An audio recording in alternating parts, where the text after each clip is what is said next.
পুলিশে ধরলে বাঁচবি, র্যাবে ধরলে বাঁচবি, কিন্তু কোন নারীর ছলনার ফাঁদে মায়ের জালে রূপের জালে একবার যদি পা আটকা যায়, ফান্দে বরিয়া বগা কান্দে রে, সারা জীবন কেঁদেও ওই কান্নাগিনীর বিষাক্ত সবল থেকে তোরা বাঁচতে পারবি না। ওরা ছেলেদের ভালোবাসে না, ওরা ছেলেদের মন নিয়ে এখন ব্যবসা বাণিজ্য করে, ওরা এখন পীড়িতের দোকান খুলে বসছে। আকাশের রংধনু যেরকম মুহূর্তে মুহূর্তে রং বদলায়, এ যুগের নারীরা মুহূর্তে মুহূর্তে পুরুষ পাল্টায়। এই কথা বলেন। আজকের সমাজকে নষ্ট করার এক নাম্বার অস্ত্রের নাম হলো এই মোবাইল। এই মোবাইলের ওজন কম, কিন্তু মোবাইলের মাধ্যমে পাপের ওজনটা অনেক বেশি। জানালা দরজা লাগাইয়া ছেলে মেয়ে যুবক যুবতীরা পাগল হইয়া মোবাইলে উল্টা পাল্টা ভিডিও দেখে। সেই আছে না নাই, আছে না নাই? তাহলে মোবাইলের কারণে বর্তমান সমাজের মানুষের পাপ কমছে না বাড়ছে? আমি কি এক লাইন বলবো? রাগ করবেন না, বলবো। ও দেশে মোবাইল আইছে, চিঠি বন্ধ হইয়াছে, দিওয়ানা বানাইছে, পোলা মাইয়ার মনের কথা ভাসে বাতাসে।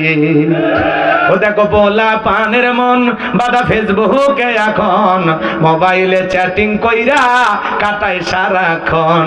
এই মোবাইল পাইয়া দেখো মদনের মাইয়া, এই মোবাইল পাইয়া দেখো রমজানের মাইয়া কি কাণ্ড ঘটাইছে। স্বামী সংসার রাইখা নাকি পলায়া গেছে, স্বামী সংসার রাইখা নাকি পলায়া গেছে। 2 বাচ্চার মা, 4 বাচ্চার মা পরকীয়া প্রেম করে আর একটা ছেলের হাত ধরে পালিয়ে যায়।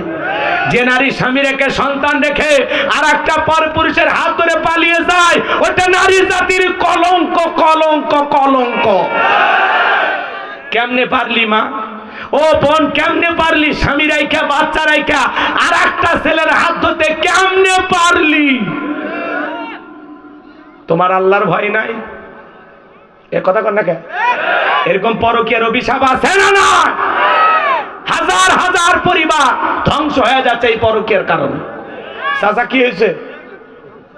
কথা ঠিক না বেটি? হ্যাঁ বেটা, আমার দিক টাকা। এই জন্য মা বোন যারা শুনতেছেন, মা যদি স্বামী পাল্টানোর ইচ্ছাই থাকে, বাচ্চা হওয়ার আগে, সন্তান হওয়ার আগে সিদ্ধান্ত নেন। কারণ মা, আপনি চলে গেলে আপনি আর একটা পুরুষ তো পাবেনই, আর একটা স্বামী পাবে না? আপনার স্বামী আর একটা বউ পাবে, কিন্তু মাঝখানে যে 3-4টা বাচ্চা, এরা তো মা পাবে না, এরা তো বাবা পাবে না। এদেরকে কারা আদর করবে? কে এদের দায়িত্ব নেবে? কথা কন না কেন? এই জন্য প্রত্যেকটা নারীর সিদ্ধান্ত নেওয়া লাগবে বুঝে শুনে। একটা সন্তান রাইখা, ভরা সংসার রাইখা কেমনে পারে এরা পালিয়ে যাবা? কয়েকদিন আগে আমার এলাকায় 4 বাচ্চার মা ভেগে গেছে। 4টে সন্তান আছে চাচা, ওরা আর আছে কি? কথা কন না কেন? কত বড় বেহায়া নারী, চিন্তা করেন। শুধু নারীদের দোষ দিলে হবে না, পুরুষের দোষ আছে। এক হাতে তালি বাজে না, হাত 2টাই লাগে। কথা বলেন। যুবক, তোমাদেরকে বলতেছি, তোমার স্ত্রীর সাথে যদি কেউ পরকীয়া প্রেম করে, মাইনা নিবা? যারা কথা কন এরা ভালোবাসা শেয়ার করবে নাকি? এই ছেলেবেলে, তোমাদের বউ নাই? এতিম। কথা কও না কেন? তোমরা কি এতিম? তাহলে আপনার স্ত্রীর সাথে পরকীয়া প্রেম করলে আপনি মেনে নেবেন? মেনে নেবেন না। তাহলে আপনি যার সাথে পরকীয়া প্রেম করেন, ওইটাও তো কারো না কারো স্ত্রী, কারো না কারো মেয়ে, কারো না কারো মা। তখন আপনার বিবেক গেল কোথায়?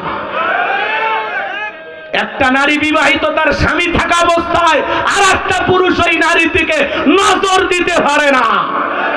যে পুরুষ নজর দেয়, ওর রুচিতে সমস্যা, ওর রুচি হিরো আলমের চেয়েও খারাপ।